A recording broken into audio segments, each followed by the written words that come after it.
Take a look at this new art installation called Congregation. With the temperatures warming up, it only means one thing. Pittsburghers are flocking to the point to catch the mist off of this iconic attraction.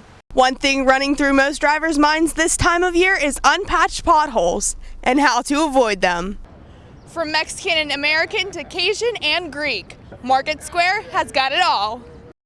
What if I told you you could make this St. Patrick's Day treat year-round from the comfort of your own home? The Bucks have just won a 3-game series against the Chicago Cubs. Now let's send it over to Kyle Anthony with more sports.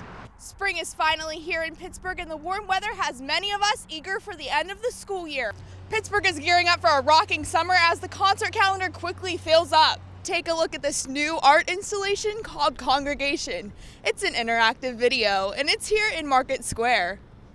One of the goals of the Market Square Public Art Program that we put into the call for artists was finding work that could have a nighttime presence as well as work that had some kind of interactive component. Congregation is the first exhibit of what will be a 3-year art show in Market Square. Congregation is free and runs from dusk to dawn. Congregation is designed by United Kingdom artist Kit Monkman and Tom Wexler, better known as KMA. It is currently open and continues through March 16th. We're incredibly excited, actually, because one of the really interesting things I think about this kind of work is that it's all about, there are no performers. The performers are the citizens of whatever space we put the work in, and we've seen it in China, we've seen it in various other places around the world, and it's always fascinating for us to suddenly see a whole bunch of new people with different kind of cultural expectations engaging with the work and seeing what they make of it. So yeah, we're really happy.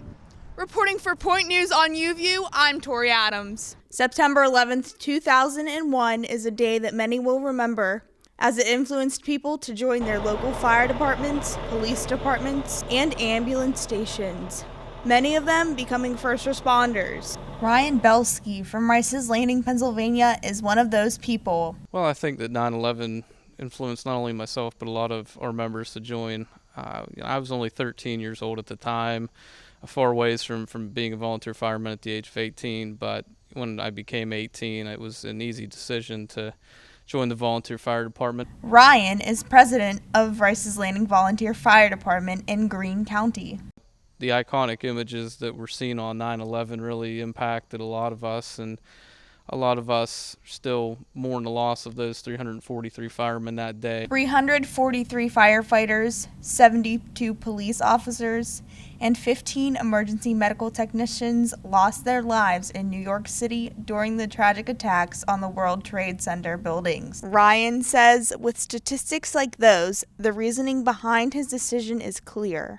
It was a pretty easy decision to join the volunteer fire service, and that was definitely a big part of it. One thing running through most drivers' minds this time of year is unpatched potholes and how to avoid them. In southwestern Pennsylvania, spring is not only known for blooming flowers and rising temperatures, it is also known for potholes, and they're everywhere.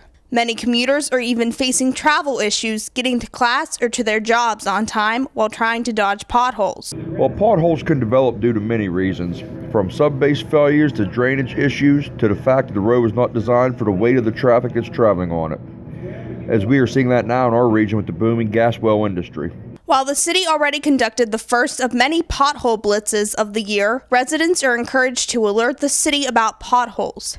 To report a pothole in the Pittsburgh area with your cell phone, if you're on Twitter, tweet the location of the pothole to @PGH311, or text or call the 311 Center during regular business hours, or visit the 311 Center's website to fill out a form. The city is also encouraging drivers to contact PennDOT while driving outside of the city.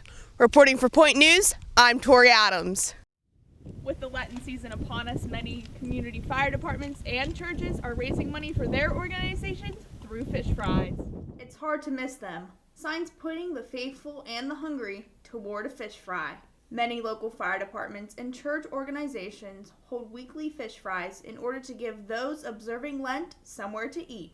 This year, the members of the Rice's Landing Volunteer Fire Department are not only serving foods for those observing Lent, but they are also serving foods like hamburgers and chicken strips in order to bring more of a variety to their fish fry menu. There is a reason we have that many items on our menu, and it's to cater to everybody, not just Catholics or people that celebrate Lent, but to children and people that are non-Catholic. The company will hold 8 fish fries this year, which will run every Friday until Easter. Or there are many others to try. To find a list of fish fries in the Pittsburgh area, visit the recently launched Pittsburgh Food Festival and Fish Fry app, located on Apple and Android devices. Reporting for Point News, I'm Tori Adams.